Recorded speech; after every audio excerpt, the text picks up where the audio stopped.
Good morning viewers, আজ আমি এসেছি আরেক নতুন ভিডিও নিয়ে। আজকে আমি আলোচনা করব আজকে আলুর দাম কেমন চলছে, ভবিষ্যতে আলুর দাম কেমন হতে পারে, আপনারা এই মুহূর্তে আলু বিক্রি করবেন না কোন সময় বিক্রি করলে আপনারা লাভবান হবেন, তাই নিয়ে আজকের এই বিস্তারিত ভিডিও। তবে আজকে একটু আপনাদের সবাইকে একটা সুখবর দিচ্ছি যে আজকে পশ্চিমবঙ্গে কিন্তু কিছু কিছু স্টোর কিন্তু খুলতে শুরু করেছিল এবং স্টোর কর্তৃপক্ষ বা ব্যবসায়ী মহল থেকে জানা গেছিলো যে ভোটের রেজাল্টের পর কিছু কিছু মানে আস্তে আস্তে কিছু কিছু স্টোর খুলতে থাকবে, কিন্তু ইতিমধ্যে আজকে 27 তারিখ ইংরেজি 27 এপ্রিল পশ্চিমবঙ্গে কিছু কিছু স্টোর খুলে গেল। মেদিনীপুর জেলার 3টি স্টোর খুলেছে, বাঁকুড়া জেলাতেও অনেক স্টোর খুলেছে, হুগলি জেলাতে পরশুরায় একটি স্টোর খুলেছে। এবং আজকে আলুর দাম চলছে, মন্ডের দাম চলছে 180 থেকে 200 টাকা। অন্যদিকে মাঠের যে ডাম্পে যে আলু পড়ে আছে অর্থাৎ গাদা দিয়ে যে আলুটা রাখা আছে তার দামও চলছে প্রায় 180 থেকে ওই 200 টাকার মধ্যে। কিন্তু সেই আলু আস্তে আস্তে অনেক কিন্তু পচে যাচ্ছে, কারণ অতিরিক্ত গরমে সেই আলু রাখা আর সম্ভবপর হবে না।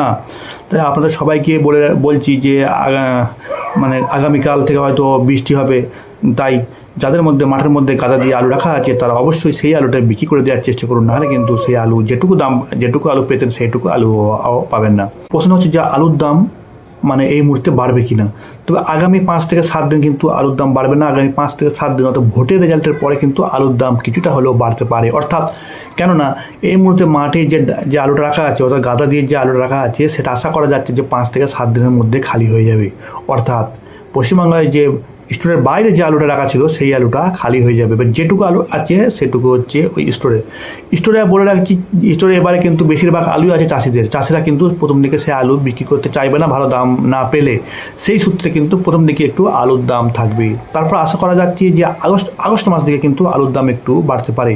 আর এবারে কিন্তু অনেক চাষি আলু চাষ করবো কি করবো না এই ভাবতে কিন্তু অনেক টাইম কাটিয়ে দেবে, অর্থাৎ এবারে আলু চাষ একটু লেট হতে পারে।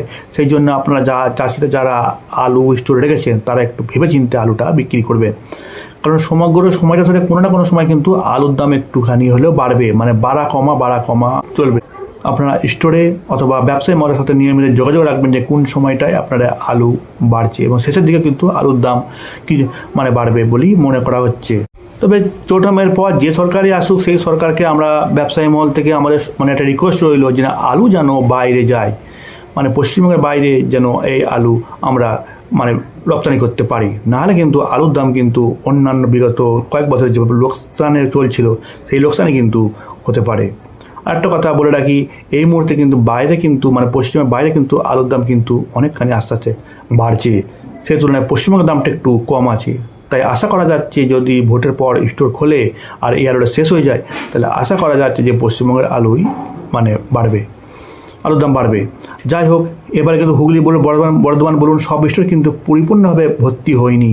আমরা অনেকেই আশা করেছিলাম যে অনেকেই জানি যে সমস্ত স্টোর নাকি ভর্তি হয়ে গেছে, কিন্তু কতটা ভুল, প্রায় 90 থেকে 92% পর্যন্ত আলুর স্টোর এই বর্ধমান জেলা বা হুগলি জেলাতে ভর্তি হয়েছে। মানে কিছু কিছু জায়গায় আলুর স্টোর কিছুটা খালি ছিল, এটা আপনাদের সবাইকে মাথায় রাখতে হবে। তাই আলুর স্টোর কিন্তু পুরোপুরি ভর্তি হয়নি। আলু সম্বন্ধীয় বা অন্যান্য কোনো ব্যবসায়িক সম্বন্ধিত যে কোনো রকমের তথ্য পেতে আমার চ্যানেলটি সাবস্ক্রাইব করে দেবেন। ধন্যবাদ।